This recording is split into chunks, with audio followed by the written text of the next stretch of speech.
আসসালামু আলাইকুম রহমতুল্লাহ। ওয়ালাইকুম আসসালাম ওয়া রাহমাতুল্লাহ। আব্দুর রহমান কেমন আছো?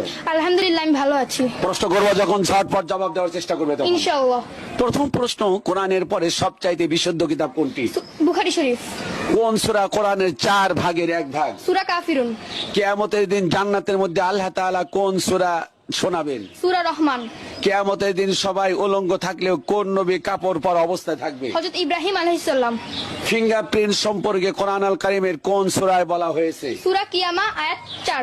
যারা কল্যাণকর কাজে বাধা দেয় এবং জুলুম ও বাড়াবাড়ি করে, সূরা কলামের 123-13 নং আয়াতে তাদের কি বলা হয়েছে? বজ্জাত পিতৃ পরিচয়হীন অবৈধ সন্তান। মাশাআল্লাহ। কোন সূরা ছাড়া সালাত বা নামাজ হয় না? সূরা ফাতিহা।